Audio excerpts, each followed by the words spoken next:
आप सभी का नाथ सर ऑफिशियल में स्वागत है। आज हम लोग पढ़ने वाले हैं संधारित्रों का संयोजन। पिछले पार्ट्स में हम लोगों ने देखे थे कि जब आवेशित संधारित्र होता है प्लेट, उनके बीच आकर्षण बल कितना लगेगा। दो आवेशित संधारित्र अगर प्लेट है तो उनके बीच कितना आकर्षण बल होगा, उसके बारे में हम लोगों ने व्यंजक प्राप्त किया था। फिर कार्य के लिए भी कि अगर विस्थापित कर कुछ दूरी ले जाया जाए विस्थापित करके प्लेटों के, तो उसमें कुछ कार्य करना पड़ेगा, तो कार्य का फॉर्मूला क्या होगा वो भी हमने बताया था। फिर आपने देखे थे कि प्लेटों में संचित ऊर्जा घनत्व क्या होगा, तो उसके लिए भी फॉर्मूला व्यंजक प्राप्त किए थे और न्यूमेरिकल हम लोग पिछले पार्ट्स में कर चुके थे। तो चलिए शुरू करते हैं। तो हम लोग संधारित्रों के संयोजन, तो संधारित्रों के देखिए संयोजन बेसिकली दो तरह से करेंगे। यहाँ कितने तरह से? दो तरह से हम लोग करेंगे। एक तो करेंगे श्रेणी क्रम सीरीज कॉम्बिनेशन और दूसरा करेंगे समांतर क्रम पैरेलल कॉम्बिनेशन। तो पहले ये समझते हैं कि ये संधारित्रों का संयोजन होता क्या है। नाम से ही पता चल रहा है संयोजन यानी जोड़ना, यानी दो या दो से अधिक संधारित्रों को जोड़ने को संधारित्रों का क्या कहते हैं? संयोजन कहते हैं। दो या दो से अधिक संधारित्रों को जोड़ने को संधारित्रों का संयोजन कहते हैं। और संयोजन कितने प्रकार के?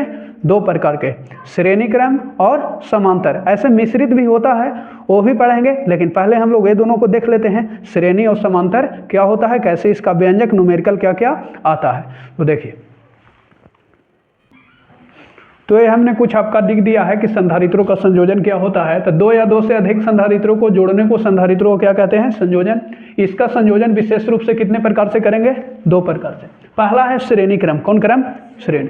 तो देखिए श्रेणी क्रम में बेसिकली होता क्या है, श्रेणी क्रम का मतलब क्या होता है? तो श्रेणी क्रम का मतलब होता है कि जब संधारित्रों को जोड़ा जाता है तो आवेश का मान जो होता है वो परावर्तित नहीं होता है, आवेश नियत रहता है। क्या रहता है? नियत। और विभव क्या होता है? अलग अलग होता है। विभव क्या होता है? परावर्तित होते रहता है, बदलते रहता है। तो थोड़ा सा इसके बारे में हम लिख देते हैं। इस प्रकार के संयोजन में आवेश का मान नियत होता है,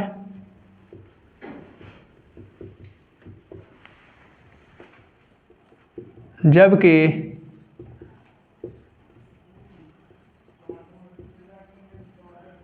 विभव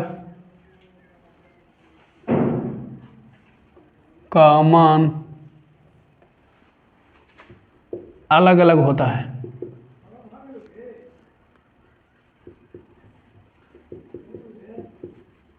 विभव भी लिख दीजिए, विभव भी। यानी श्रेणी क्रम संयोजन में जो आवेश होता है वो नियत होता है, आवेश का मान। और विभव क्या होता है? अलग अलग संधारित्रों के लिए वो अलग अलग होता है। नियत कहने का मतलब नहीं समझ में आया। नियत कहने का मतलब ये है कि आवेश का जो डायरेक्शन होगा, नियत कहने का मतलब है कि आवेश का दिशा नहीं बदलेगा। नहीं, अगर बदल गया बदलेगा, अगर वो बदल गया तब वो श्रेणी क्रम कॉम्बिनेशन। आवेश का मान बदलना नहीं चाहिए। सर कैसे समझेंगे? देखो यहाँ से गया, यहाँ पर दो गो रोड मिल गया, एगो सोझे एगो एने। तो यहाँ से अब ये जा रहा था, यहाँ बदल गया कि नहीं? ये बदल गया तो इस सीरीज जो होगा ये कौन क्रम होगा? श्रेणी की समांतर। श्रेणी तो ना होगा।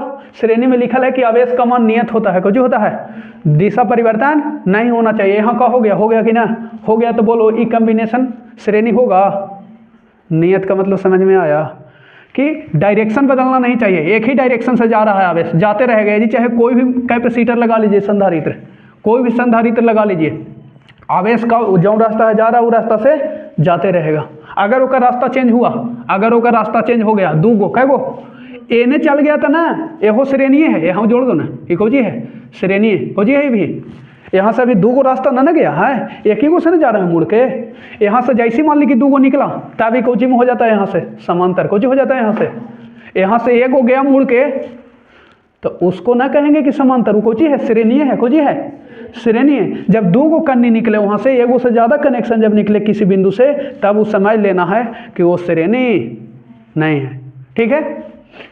आवेश का मान क्या होता है? नियत होता है। नियत का मतलब दिशा परिवर्तन नहीं होना चाहिए। सिंपल भाषा में दिशा परिवर्तन नहीं होना चाहिए। ठीक है। अगर दिशा परिवर्तन हुआ, दो को कनेक्शन इन्हें भी जोड़ दिए, तब यहाँ के बाद ये दोनों को चीज कहलाएगा, फिर समांतर को कहलाएगा, श्रेणी नहीं। ठीक। तो देखो हम लोग व्यंजक प्राप्त करने वाले हैं ना। देखिए, तो मान लेते हैं कि बोर्ड पे बने रहिए, 3 संधारित्र लेते हैं। क्या संधारित्र? और बेसिकली दोनों का हाइट बराबर होना चाहिए। ये ना कि एगो बड़ा ले लो एगो कोची ले लो, ऐसे ना। अगर बड़ा छोटा ले लिए तो बैटरी का संकेत है, कोची का संकेत है। दोनों बराबर होना चाहिए हाइट में, कोची होना चाहिए बराबर। ठीक है। एगो संग्राहक और एगो संघनक, है ना। हाँ,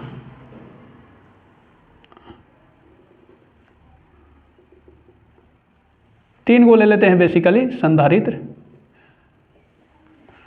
ठीक है। इसका मान लिया कि नाम दे दिया C1, क्या नाम दे दिया?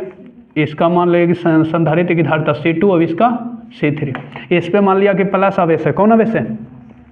प्लस आवेश है। जब यहाँ से प्लस Q आवेश से जोड़ देते हैं, कौन से प्लस Q आवेश इस पे दिए, कितना आवेश दिए? Plus Q। तो इन्हें से आवेश जाएगा, तो सब पे बोलो आवेश है कि ना समान? सब पे जा रहा है ना यहाँ से समान। तो मान लिया कि ये दोनों, ये जो संधारित्र लगा हुआ है, इसका यहाँ से यहाँ विभव मान लिया V1, कोची V1 मान लिया, कोची मान लिया। और यहाँ से यहाँ C2 दूसरा संधारित्र का विभव कोची मान लिया V2। और यहाँ से यहाँ तीसरा संधारित्र का विभव कोची मान लिया V3। इस पे जैसे यहाँ पे दिए तो ये प्लस कोची प्लस, और इस पे कोची हो जाएगा माइनस, प्लस क्या हो जाएगा इस पे? कोई डाउट यहाँ तक नहीं होना चाहिए, प्लस, और ये क्या हो जाएगा माइनस। ठीक है। जब इस पे आवेश दिया गया, इसको भूधृत कर देते हैं, कोची कर देते हैं भूधृत, ताकि विभव क्या हो जाए? शून्य हो जाए। विभव क्या हो जाए? शून्य कर दिए भूधृत। यहाँ तो कोई दिक्कत नहीं। अब कुछ बातें हम लिखते हैं इसमें। देखिए, माना कि श्रेणी क्रम में जुड़े 3 संधारित्र की धारिताएं क्रमशः धारिताएं C1, C2 और C3 है। और इसका देखिए, यहाँ तक मान लिया हमने C1, C2 और C3। अब सबका विभव तो अलग अलग होगा। यहाँ से यहाँ तक जो धारिता लगल है, एकर विभव अलग होगा। एकर विभव क्या होगा? अलग होगा। यहाँ से यहाँ एकर क्षमता, एकर क्षमता क्या होगा? यहाँ से यहाँ विभव जो होगा। और विभव क्रमशः माने पहला धारिता के लिए, क्रमशः के माने लगातार, पहला धारिता विभव क्रमशः V1, V2 और V3 है। V2 और V3 है। यहाँ तक क्लियर है। अब हम लोग Q आवेश दिए हैं। क्या दिए हैं? Q आवेश प्लस Q आवेश देने पर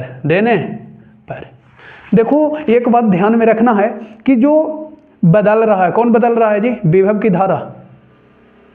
बदल कौन रहा है? विभव बदल रहा है ना। धारा क्या है? फिक्स है। धारा इसमें क्या होता है? श्रेणी क्रम में नियत। तो जो बदलता है, कौन बदल रहा है? विभव। उसी को जोड़ना है, उसी को क्या करना है? जोड़ना है। बदल कौन रहा है श्रेणी क्रम में? कौन बदलते रहता है? विभव। अलग अलग कैपेसिटर लगाए हैं तो अलग अलग उसका विभव होगा। और इसमें धारा सब तो, जैसे मान लिया कि बोर्ड से आपने कनेक्शन दिया, लाइन दिया, तो धारा तो सब वहाँ से समान चला है। कोई मशीन अलग लगेले हैं तो वो अलग धारा होकर होगा, उसका विभव अलग होगा। आप मशीन अलग लगेले हैं तो वो अलग विभव उसका होगा। कोई आयरन उससे लगेले है, कोई उससे खाना बना रहा है, हीटर लगेले है, तो सबका अलग अलग ना क्षमता होगा। लेकिन वहाँ से धारा क्या आ रहा है? समान आ रहा है। तो कुल मिलाकर धारा जब सबसे समान गया, लेकिन विभव क्या हो गया? अलग अलग। तो जो अलग अलग होता है उसी को क्या करना है? जोड़ना है। अलग अलग कौन है? विभव। तो कुल विभव अगर निकालना चाहें हम, कुल विभव भी यहाँ लिख देते हैं, कुल विभव विभव, कुल विभव V बराबर को जी V बराबर, सुनो तो कुल विभव V बराबर, सब विभव को जोड़ दो V1 V2 V3 V3। आपने एक फॉर्मूला पढ़ा है V3 आपने एक फॉर्मूला पढ़ा है, क्या पढ़ा है कि Q बराबर CV, Q बराबर CV, यही ना पढ़े थे, Q बराबर CV। सबके फॉर्मूला दे दीजिए, अगर V के वैल्यू यहाँ से निकालना चाहें V के तो C आ जाएगा कहाँ, नीचे, तो Q बटे C हो जाएगा, Q बटे C हो जाएगा। तो यहाँ रख दीजिए Q बटे C, और श्रेणी क्रम के लिए है तो CS लिख दे, CS श्रेणी क्रम CS। अब सुनो तो ये निकला को जी V का, अगर हम V1 के निकाले तो ये जी को जी हो जाएगा C1 हो जाएगा। और आवेश को Q1 नहीं करेंगे क्योंकि आवेश बदलता नहीं है, इसको ना Q1 करना है नहीं। तो V1 के लिए अगर हम लोग निकालें V1 के लिए तो Q बटे क्या हो जाएगा C1, और V2 ये जी कर देते हैं, जी भी को जी ये बदलना होगा Q बटे C2, और इसके लिए कर दे V3 के लिए तो Q बटे, यहाँ तक पूछना है तो पूछ लीजिए कि अब Q1 Q2 Q3 क्यों नहीं किए, क्योंकि श्रेणी क्रम संयोजन में आवेश का मान नियत होता है, बदलता नहीं है। सबसे आवेश जो जाता है वो क्या जाता है, समान जाता है, लेकिन विभव अलग अलग। तो ध्यान रखना है कि जो अलग अलग होता है उसी को निकालना होता है। तो आपके पास फॉर्मूला है Q बराबर CV, क्या फॉर्मूला है Q बराबर CV। तो यहाँ से हमने कुल विभव निकाला तो सबको जोड़ दिया, फिर विभव के खाली फॉर्मूला भी दिए, इधर भी दे दिए फॉर्मूला। तो V के निकालेंगे तो Q और बाटा में कुछ आ जाएगा C हो जाएगा कि नहीं, तो Q बटे C दे दिया, और श्रेणी क्रम के लिए था तो CS कर दिए। अच्छा अब इधर भी दो V1 के कोजी के V1 तो Q बटे C1 हो जाएगा, क्यों, क्योंकि ये धारता बदल रहा है ना। तो पहला विभव के लिए धारता C1 और आवेश तो फिक्स है, तो इसका फॉर्मूला दिए, फिर इसका दिए जिस V2 किए तो जी C2 हो गया, Q बटे C2 Q बटे C3। कोई डाउट नहीं, आगे देखो, आगे ऊपर से देखो तो थोड़ा सा कॉमन हो रहा है, थोड़ा क्या पूरा कॉमन हो रहा है, क्यों नहीं पूरा कॉमन हो रहा है, कॉमन करिए देखिए।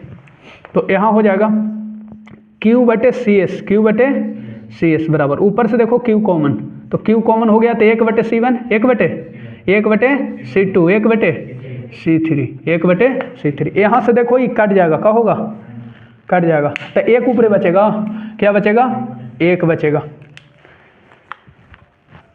तो 1 बटे CS, अब बोलो लिख दें, हाँ 1 बटे C1 1 बटे C2 1 बटे C3। यही है श्रेणी क्रम संयोजन के धारता का फॉर्मूला।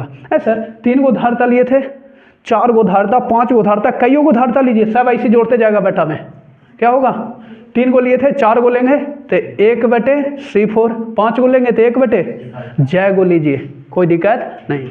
अच्छा यहाँ से क्या क्या निष्कर्ष निकल रहा है कि श्रेणी क्रम संयोजन की तुल्य जो धारिता होता है, परिणामी जो धारिता होता है, उसका व्युत्क्रम अलग अलग धारिताओं के व्युत्क्रमों के योग के क्या होता है, बराबर होता है, क्या होता है, सर व्युत्क्रम न समझ में आया।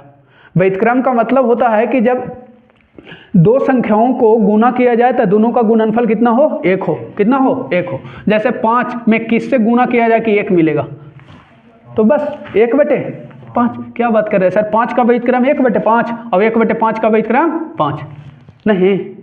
तो देखो आपका धारता C1 था, कोजी था, और फिर कोजी था C2, फिर कोजी था, तो देखो यहाँ पर आना चाहिए था CS बराबर ऐसे C1 C2 C3, लेकिन एक उल्टा है, कोजी है ऐसे ना है, ऐसे है ना, 1 बटे CS बराबर 1 बटे C1 1 बटे C2 1 बटे C3। तो देख रहे हैं कि C1 के व्युत्क्रम ना है जी 1 बटे C1 के व्युत्क्रम, मैंने C1 में क्या से गुना करे कि 1 मिले, तो 1 बटे C1 1 बटे, तो C1 के व्युत्क्रम कहेंगे कि ना, C2 के व्युत्क्रम कितना है 1 बटे C2, C3 के व्युत्क्रम कितना है 1 बटे, तो इसी को मैं बोल सकता हूँ। और CS के व्युत्क्रम को जी 1 बटे CS, कि श्रेणी क्रम जो संयोजन होता है उसका कुल धारिता जो होता है, कुल धारिता का व्युत्क्रम अलग अलग धारिता के व्युत्क्रमों के जोड़ के बराबर होता है। क्लियर हुआ। पूछता है कि श्रेणी क्रम संयोजन का जो तुल्य धारिता होता है उसका व्युत्क्रम अलग अलग धारिता के व्युत्क्रमों के योग के क्या होता है, बराबर होता है। अच्छा यहाँ से एक बात और पता चला, ये तो हो गया इसका अर्थात में लिखेंगे हम। फिर पता चला कि कम धारिता अगर चाहिए आपको, कोई चाहिए कम धारिता के लिए संधारित्रों को श्रेणी क्रम में जोड़ेंगे, कोची में जोड़ेंगे, श्रेणी क्रम में, क्योंकि उल्टा करके जोड़ेंगे तो नीचे बड़ा हो जाएगा तो वैल्यू कोची देगा, है ना, छोटा देगा। नीचे जब बड़ा हो जाएगा तो वैल्यू कोई चीज, एगो देखो, एगो जोड़ो 2, एगो जोड़ो 3 और एगो जोड़ो 5, कितना हो गया जी, जोड़ो जोड़ो 10। एक रे उलट के जोड़ो, एक रे कोई करके जोड़ो, अब 10 से आवेगा का, बताओ हमको जरा, ना आवेगा, कम जाएगा।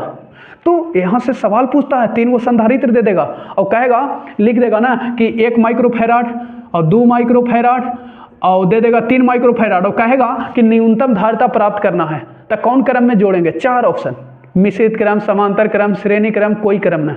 कौन क्रम में जोड़ेंगे जी, न्यूनतम धारिता प्राप्त करना है ना, तो कौन क्रम में, श्रेणी क्रम। क्लियर हुआ, सब बातें लिख दे यहाँ तक लिखो, मिटा दे।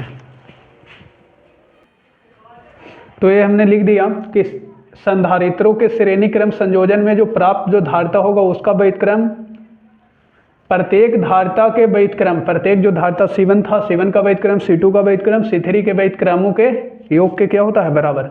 और लिख दिया कि न्यूनतम धारिता अगर प्राप्त करना है तो संधारित्रों को कौन क्रम में जोड़ेंगे, श्रेणी क्रम, वो लिख दिया। अब इस पे हम लोग न्यूमेरिकल करते हैं, ठीक है। अच्छा, कुछ बच्चे बोल रहे हैं कि धारा नहीं लिखेंगे, आवेश लिखे हैं। देखो अभी हम लोग धारा चैप्टर नहीं पढ़ रहे हैं, ऐसे यहाँ धारा भी कर सकते हैं कि धारा का मान नियत होगा, क्या होगा, नियत। ऐसे धारा से बेटर होगा क्योंकि हम लोग स्थिर वैद्युत की पढ़ रहे हैं, तो आवेश जो लिखेगा तो अच्छा रहेगा।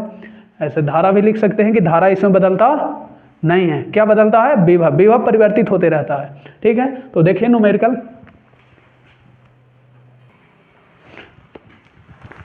ये रहा न्यूमेरिकल।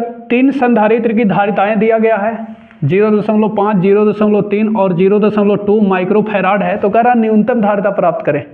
तो आप परेशान ना होना है, कोई भी कम्पिटेटिव एग्जाम में न्यूनतम धारिता प्राप्त करना है तो कैसे जोड़े, कैसे जोड़ना है, कम धारिता प्राप्त करना है तो श्रेणी की समांतर, श्रेणी। चलिए तो बनाइए, बना लिए आप लोग बड़ी फास्ट काम करते हैं जी, हमको से भी आगे इन लोग बना लेते हैं।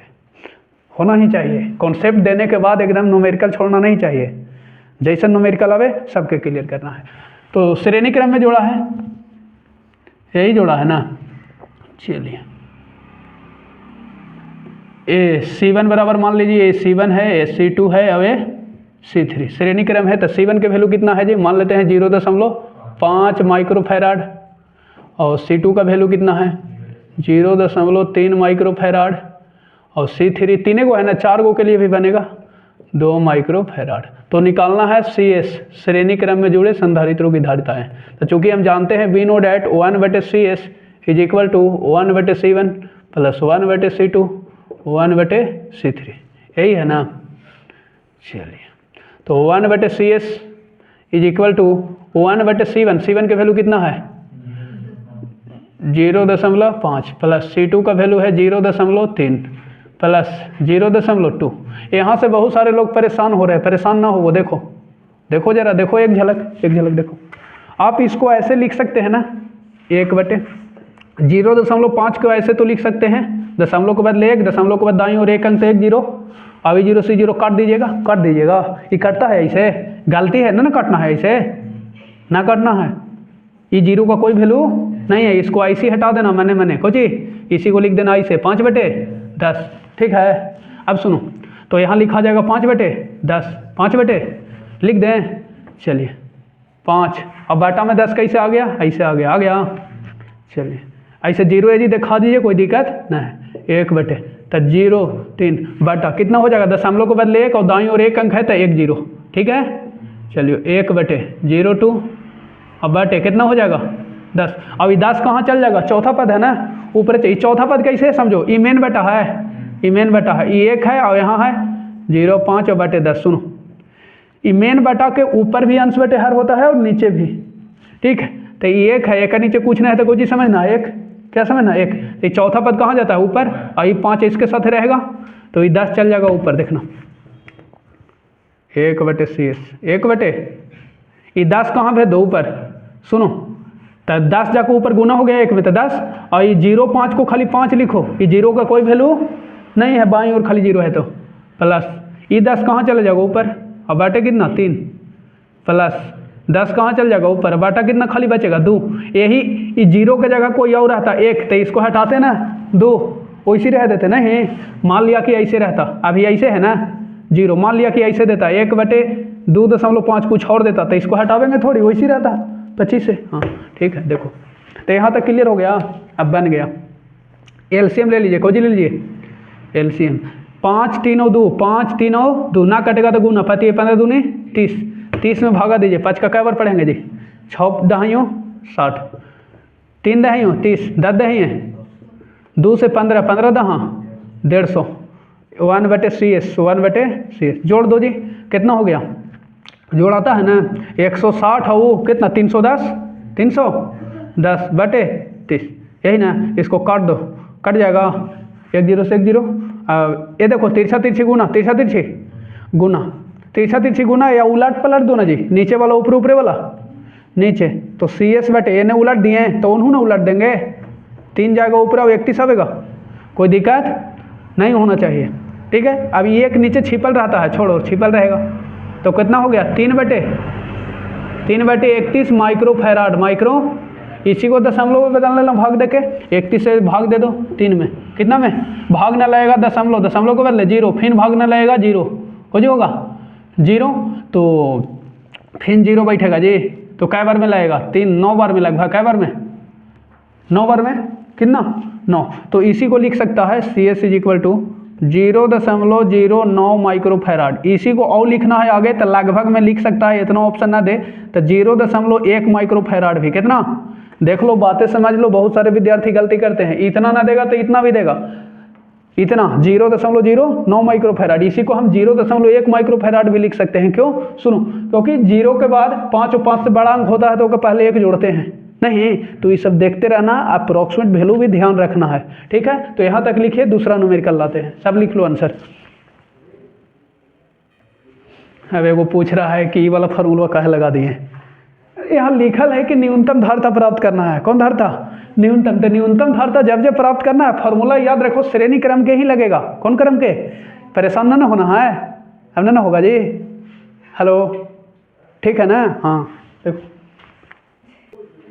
दे रहा नेक्स्ट न्यूमेरिकल आपका 6 माइक्रोफैराड धारता के 3 संधारित्र है, कह रहा है कि न्यूनतम धारता प्राप्त करना है, कौन धारता प्राप्त करना है, न्यूनतम, तो न्यूनतम धारता जब प्राप्त करना है तो उसके लिए कौन क्रम में जोड़ना है, श्रेणी, 3 संधारित्र है 6 माइक्रोफैराड, वही तो लेना है, चूंकि न्यूनतम धारता प्राप्त करना है, न्यूनतम धारता प्राप्त करना है, इसीलिए हम लोग फॉर्मूला लगावेंगे, C1 बराबर C2 ही बराबर होगा और C3 भी, सब कितना होगा 6 माइक्रोफैराड, दिले है कि 6 माइक्रोफैराड के 3 संधारित्र है, ठीक है, तो निकालना है कि न्यूनतम धारता, उसके लिए CS ही आपको चाहिए, क्या चाहिए CS, तो फिर फॉर्मूला लगावेंगे, दिखाओ, आधा मिनट टाइम है, फॉर्मूला लिख दिए, दिखाओ जल्दी,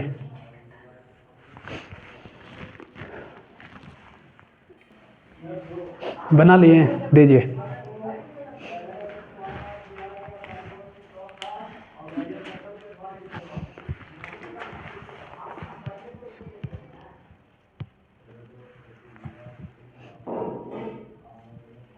बहुत अच्छा बना दिया जी, और बनाए हैं, सब बना लिया जी, चलो ठीक है, देखिए टाइम लगेगा, बना देते हैं, देखिए 1/CS, 1/C1 का वैल्यू भी कितना लेना है 6 माइक्रोफैराड, C2 के भी 6 और C3 के भी 6, तो 1/CS और 6 के एलसीएम 6 में 6 से 1, 6 में 6 से 1 तो 1, तो 1/CS = 3/6, 1/2, तो नीचे वाला ऊपरे, नीचे वाला, तो ऊपरे वाला नीचे 1 ना दिखावेंगे, नीचे वाला ऊपरे जाएगा, ऊपरे कुछ ना तो 1 बचा था, 1 नीचे ना दिखावेंगे, 2 माइक्रोफैराड, ठीक है। न्यूनतम धारता लिख देना कि आता न्यूनतम धारता कितना है 2 माइक्रोफैराड। अब हम लोग चलते हैं समांतर क्रम संयोजन के लिए व्यंजक प्राप्त करने, तो हम लोग देख लेते हैं दूसरा जो है समांतर क्रम संयोजन क्या होता है, पैरेलल कॉम्बिनेशन। तो इसमें बता दें कि जो पैरेलल कॉम्बिनेशन होगा इसमें आवेश का मान परिवर्तित होते रहेगा, उसमें क्या हो रहा था कि आवेश परिवर्तित नहीं हो रहा था, विभव स्थिर था श्रेणी में, यहाँ पर क्या होगा कि आवेश जो होगा परिवर्तित होगा, अलग अलग धारा होगा सबका, लेकिन विभव क्या होगा, समान होगा, क्या होगा, समान। तो इसको थोड़ा लिख देते हैं, देखिए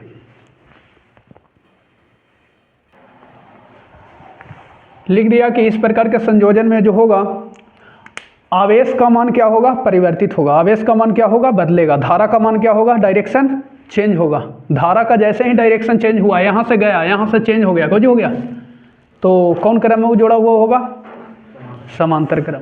लेकिन विभव क्या होगा, नियत। नहीं सर विभव नियत कैसे होगा, वो ना समझ में आ रहा, देखिए समझ में आएगा, स्क्रीन पे देखिए। जैसे यहां पर मैंने ले लिया धारा यहां से जा रहा है, ठीक है, यहां से धारा एक चला गया सोझे ऐसे,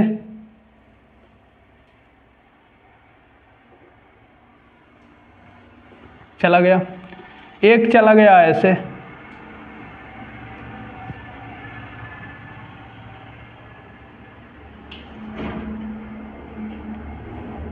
और एक चला आया ऐसे,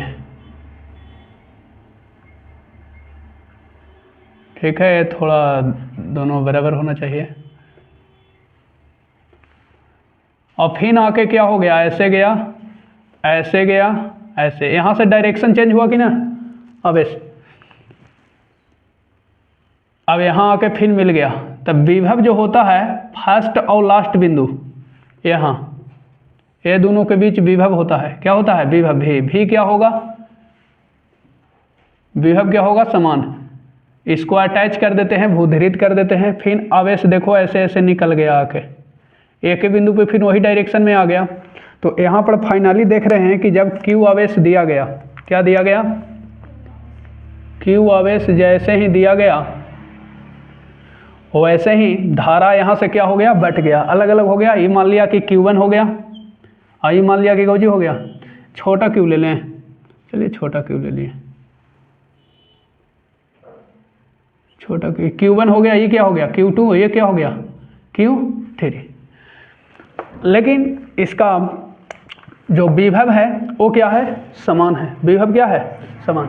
इसका धारिता मान लेते हैं C1 है, इसका क्या मान लेते हैं C2, अब इसका क्या मान लेते हैं C3, इस पे प्लस और इस पे माइनस होगा, सब वैसे ही होगा, प्लस माइनस प्लस माइनस, ठीक है,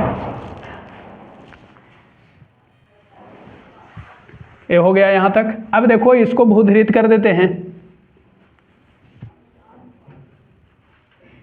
इसको भूधृत कर देते हैं, तो विभव क्या हो जाएगा, शून्य होगा, ठीक है। अब यहां पर लिख देते हैं कुछ बातें, क्या कुछ बातें, माना कि श्रेणी क्रम नहीं समांतर क्रम, समांतर क्रम में जुड़े 3 संधारित्र की धारिताएं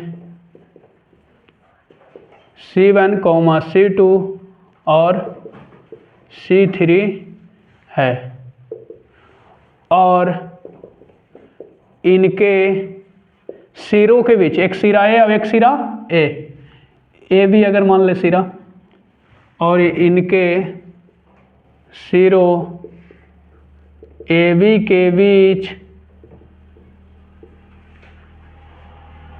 विभवांतर या विभव भी है। आवेश जैसे ही Q दिया गया, क्या दिया गया, Q आवेश देने पर इसमें क्या हो रहा है कि Q परिवर्तित हो रहा है, क्या हो रहा है, परिवर्तित।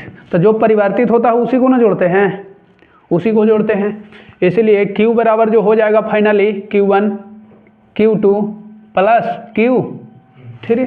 अब बोलिए, आप फॉर्मूला पढ़े थे Q बराबर CV, Q बराबर, तो हमको बताइए कि Q बराबर जब फॉर्मूला लगाएंगे, Q बराबर फॉर्मूला, तो C भी लगाएंगे, यहाँ क्या लगाएंगे C भी, लेकिन धारिता को जी है V1 को जी है, लेकिन यहाँ V1 नहीं लिखेंगे, यहाँ समांतर क्रम के लिए है तो CP, क्या लिखेंगे CP, क्या लिखेंगे CP, यहाँ तक क्लियर है। Q बराबर क्या लिखेंगे C भी, और C यहाँ P लिख दिए ना कि P4 पैरेलल। यहाँ देखिए Q1 जब लगाएंगे, यहाँ Q1 निकालेंगे तो यहाँ कौन लिखाएंगे C1 भी, क्योंकि धारिता अलग अलग है, आवेश यहाँ Q1 है और विभव तो समान है ना, तो यहाँ Q1 के लिए लिखेंगे, Q1 के लिए क्या लिखेंगे C1 भी, और Q2 के लिए क्या लिखेंगे Q2 AG हो जाएगा तो C2 भी C2 भी और Q3 के लिए C3 भी।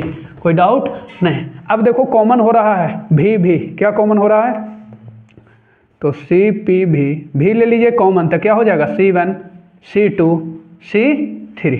यहाँ से देखिए कैंसिल हो रहा है, क्या हो रहा है कैंसिल। तो CP बराबर क्या हो गया फॉर्मूला पैरेलल क्रम के लिए C1 C2 C3। ये हो गया समांतर क्रम में अगर कोई संधारित्र जुड़ा हुआ है तो उसका धारिता का फॉर्मूला बड़ा सिंपल है। देखिए तो समांतर क्रम में कोई जुड़ा हुआ है, कौन क्रम में, समांतर, मैंने धारा अलग अलग बैठ गया तो समांतर क्रम में है एक दूसरे के समांतर, तो समांतर क्रम में जुड़े हुए अगर धारिता निकालना है कि कितना धारिता होगा तो बस सब अलग अलग धारिता को क्या करना है, जोड़ देना है।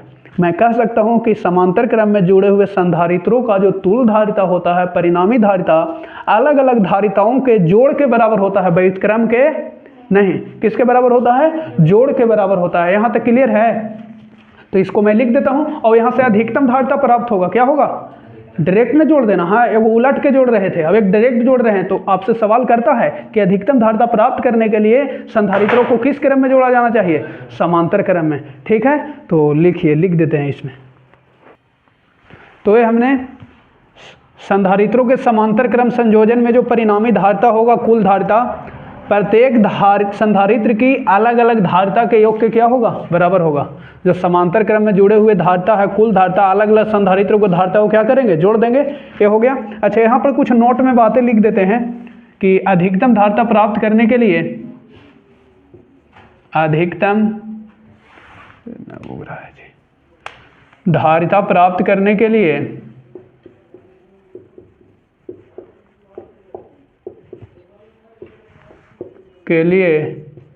संधारित्रों को समांतर क्रम में